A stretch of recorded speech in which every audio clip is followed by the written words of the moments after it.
Hello students, सभी students को मेरा गुड आफ्टरनून।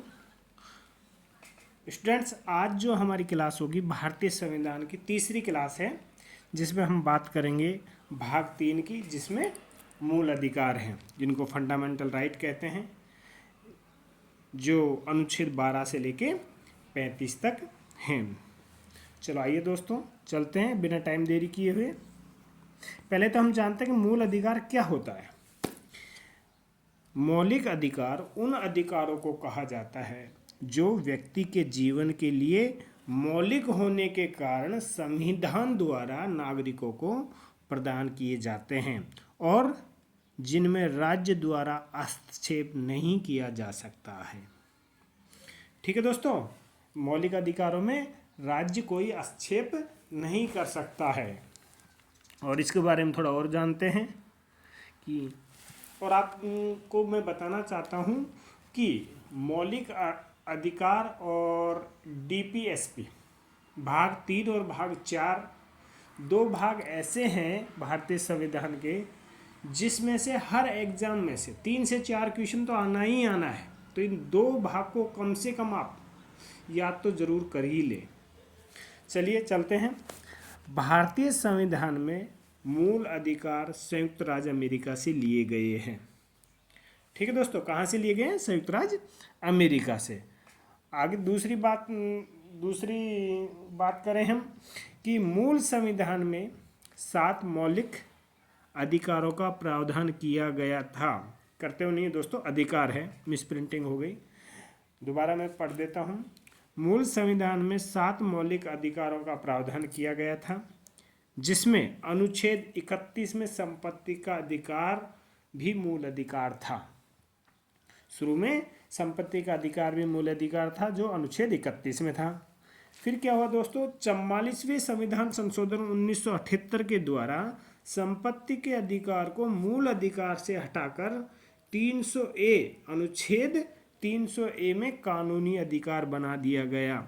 इस प्रकार 1978 के बाद भारतीय संविधान में 6 मौलिक अधिकार हैं।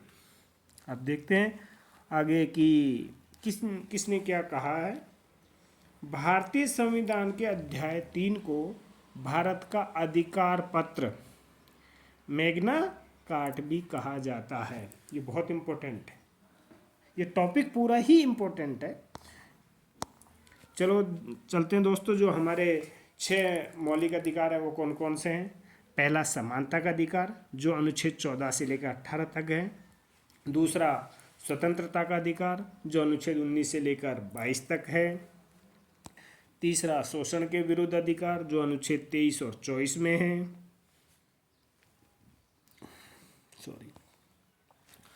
चौथा, धार्मिक स्वतंत्रता का अधिकार, जो अनुच्छेद 25 से 28 तक में है।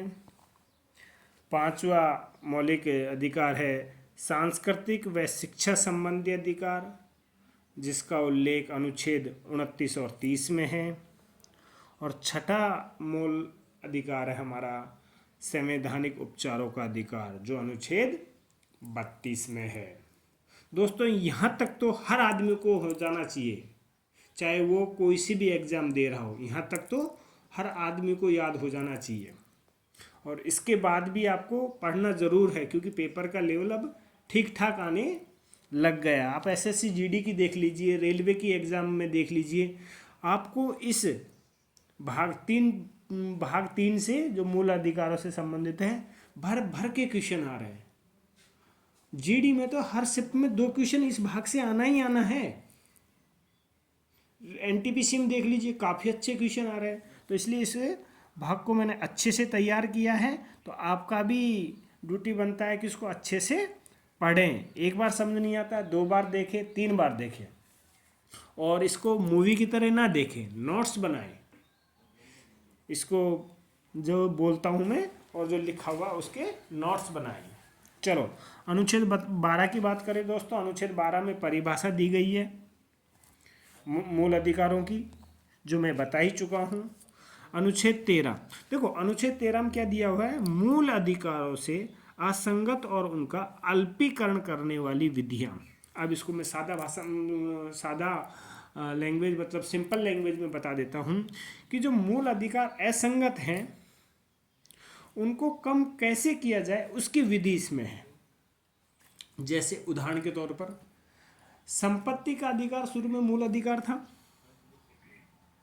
वो न्याय असंगत था, बड़ी दिक्कत आ रही थी उस मूल अधिकार के कारण, इसलिए उसका अल्पीकरण किया गया। किस प्रकार? संसद ने कानून बनाकर 44वां संविधान संशोधन 1978 के द्वारा मूल अधिकार को जो संपत्ति का अधिकार था मूल अधिकार, उसको मूल अधिकार से हटाकर कानूनी अधिकार बना दिया गया। जो अनुच्छेद 13 है उसका उदाहरण है 44वां संविधान संशोधन, संपत्ति का अधिकार। चलिए दोस्तों नेक्स्ट बात करते हैं समानता का अधिकार। समानता के अधिकार जो आपने ऊपर देखा ही है, समानता के अधिकार में कहाँ से कहाँ तक है? अनुच्छेद 14 से लेकर 18 तक। चलो अनुच्छेद 14 पढ़ते हैं। विधि के समक्ष समानता और विधियों के समान संरक्षण का प्रावधान, मतलब कानून के समक्ष सबको समान न्याय मिलेगा, समानता बरती जाएगी। उसके बाद बात करें हम अनुच्छेद 15 की। विधि के समक्ष समानता और विधियों के समान संरक्षण का प्रावधान, समक्ष समानता और विधियों के समान, ये दोस्तों 15वां वाला मिसप्रिंटिंग हो गया है। 15 में क्या है दोस्तों कि जैसे एजुकेशन हो गया, संस्थाओं में, इनमें किसी भी जाति, धर्म, मूल, वंश के आधार पर कोई भेदभाव नहीं किया जाएगा, इसमें यह है। और फिर इसके बाद इसके कई सेशन हैं, तो लास्ट में वाले मैं बता देता हूं कि जो भी ST, SC, OBC, EWS को जो शैक्षणिक संस्थानों में आरक्षण दिया गया है वो अनुच्छेद 15 के तहत ही दिया गया है। दोस्तों ये अनुच्छेद 15 मिस प्रिंटिंग हो गया, 14 ही प्रिंट हो गया, जो मैंने बोला था उसका आप ध्यान करें। अनुच्छेद 16 क्या है? अनुच्छेद 16 में भी यही है कि किसी भी व्यक्ति के जाति, धर्म, मूल वंश और जन्म स्थान के आधार पर भेदभाव नहीं किया जाएगा। लोक नियोजन में सबको समान अवसर प्रदान किए जाएंगे। इसका छोटा सा मैं लिख दिया हूँ, लोक नियोजन में अवसर की समानता, और पूरा तो मैं आपको बोल दिया हूँ, फिर दोबारा बोल देता हूँ। किसी भी व्यक्ति के साथ जन्म, वंश, जाति, धर्म और मूल निवास के आधार पर भेदभाव नहीं किया जाएगा। किसमें? लोक नियोजन में। अब आपको और बता देता हूँ, इसके 5 या 6 सेक्शन है, जिसमें मैं बता देता हूँ कि अनुच्छेद 16 में लोक नियोजन से संबंधित है। तो जो ST, SC, OBC और EWS को जो लोक नियोजन में आरक्षण दिया गया है वो अनुच्छेद 16 के अंतर्गत दिया गया है।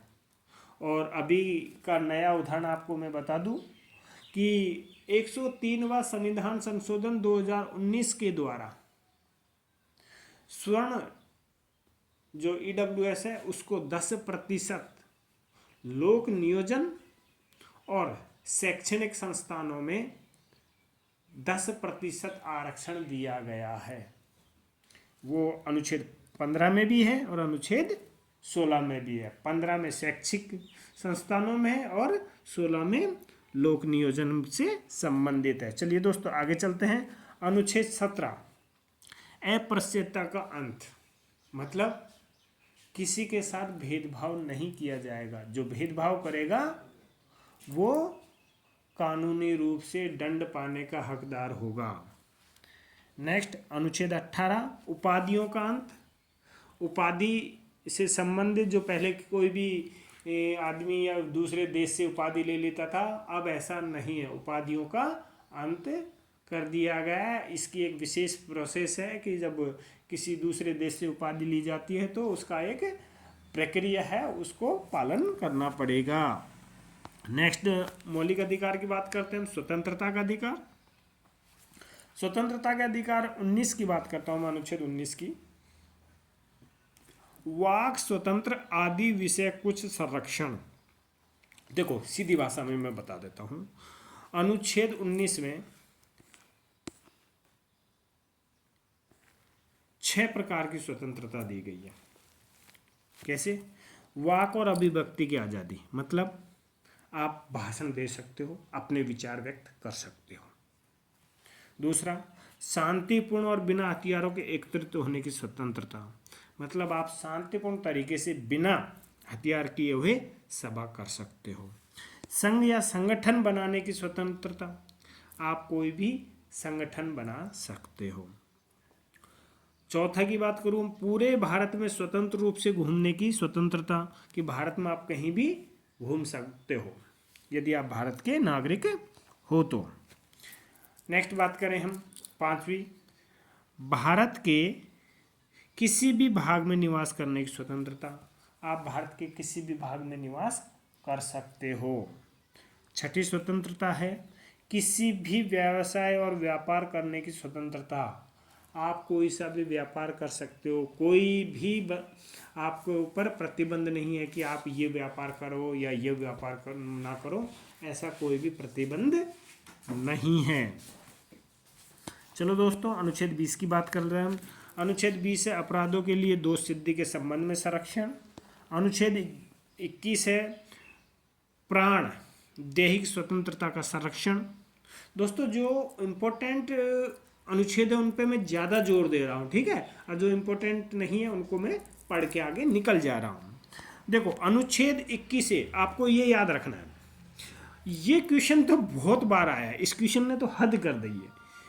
86वां संविधान संशोधन 2002 के द्वारा 6 से 14 वर्ष के बच्चों को निःशुल्क व अनिवार्य शिक्षा से संबंधित मौलिक अधिकार जोड़ा गया है। मतलब 6 से 14 वर्ष के बच्चों को अनिवार्य और मुफ्त शिक्षा प्राप्त करने का मौलिक अधिकार है। ठीक है दोस्तों, नेक्स्ट है अनुच्छेद 22, कुछ दशाओं में गिरफ्तारी और निरोध से संरक्षण। आप बात करें हम शोषण के विरुद्ध अधिकार का, शोषण के विरुद्ध के अधिकार में अनुच्छेद 23 और 24 है। अनुच्छेद 23 में है मानव दुर्व्यापार और बलात्कार श्रम से प्रतिषेध, इसको भी थोड़ा देखना है। आप मानव का दुर्व्यापार नहीं कर सकते हो, बेच नहीं सकते हो इंसान को, इससे संबंधित है, और उसकी ज़बरदस्ती काम नहीं करवा सकते हो कि आपको ये काम करना ही है और आपको पैसे भी कम मिलेंगे, उसकी इच्छा पे डिपेंड करता है कि वो काम करे या ना करे। अनुच्छेद 24, यह क्वेश्चन भी SSC GD में आया, 2 बार रिपीट हुआ है, कि 14 वर्ष से कम आयु के बच्चों को कारखानों या खानों में काम करने के लिए नियोजित नहीं किया जा सकता। मतलब 14 वर्ष से कम आयु के बच्चों को आप कारखानों में और खानों में काम में नहीं लगा सकते हो। यदि ऐसा किया तो उसके मालिक को जो भी कानूनी दंड है वो मिलेगा। नेक्स्ट बात करें हम संवैधानिक उपचारों का अधिकार। दोस्तों जो इम्पोर्टेंट नहीं थे 25, 26, 27, 28, 29, 30, 31 उनको मैंने छोड़ दिया। 31वां ख़त्म कर दिया गया है क्योंकि वो संपत्ति का अधिकार था, उसको कानूनी अधिकार बना दिया गया। चलो संवैधानिक उपचारों का अधिकार, इसको अच्छे से देखना है। अनुच्छेद 32, इस अनुच्छेद के तहत उच्चतम न्यायालय मौलिक अधिकारों का हनन होने पर 5 प्रकार की रिट जारी करता है। अनुच्छेद 32 को संवैधानिक उपचारों का अधिकार कहा जाता है। इसको फिर दोबारा सुन लीजिए, अनुच्छेद 32 को संवैधानिक उपचारों का अधिकार कहा जाता है। और ये भी एक इम्पोर्टेंट है। देखो अनुच्छेद 32 के तहत तो कौन रिट जारी करता है?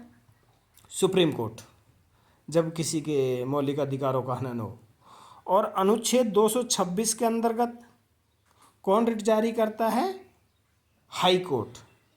तो आपको दोनों को याद रखना है कि जब किसी व्यक्ति के मौलिक अधिकारों का हनन हो रहा है तो सुप्रीम कोर्ट अनुच्छेद 32 के तहत रिट जारी करता है और हाई कोर्ट अनुच्छेद 226 के अंतर्गत रिट जारी करता है। अब अनुच्छेद 32 के बारे में किसने क्या कहा ये भी देख लीजिए। अनुच्छेद 32 को डॉक्टर भीमराव अंबेडकर ने संविधान का हृदय और आत्मा कहा। Very very important. नेक्स्ट किसने क्या कहा? पंडित जवाहरलाल नेहरू ने कहा कि अनुच्छेद 32 एक ऐसा अधिकार है जो मौलिक अधिकारों को वास्तविक बनाता है और उन्हें लागू करने योग्य बनाता है। ऐसा क्यों कहा? एक बात बताइए मुझे कि यदि अनुच्छेद 32 और अनुच्छेद 226 नहीं हो और आपके मौलिक अधिकारों का हनन हो रहा है तो उसको बचाएगा कौन? मौलिक अधिकारों का हनन हो जाएगा, कौन कहेगा कि भैया आप नहीं कर सकते हो? तो मौलिक अधिकारों का हनन कौन रोकता है? हाई कोर्ट और सुप्रीम कोर्ट। किसके तहत रोकता है? हाई कोर्ट अनुच्छेद 226 के अंतर्गत और सुप्रीम कोर्ट अनुच्छेद 32 के अंतर्गत।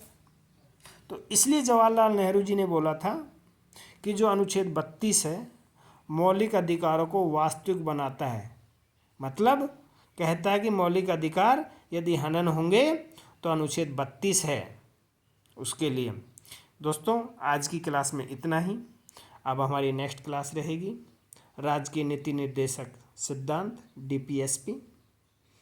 और अभी तक यदि आप लोगों ने मेरे चैनल को सब्सक्राइब नहीं किया है तो आपको ये चैनल ज़रूर सब्सक्राइब कर लेना चाहिए, क्योंकि इस चैनल पर आपको सब भर्तियों से रिलेटेड जानकारी और स्टडी मटेरियल मिलेगा।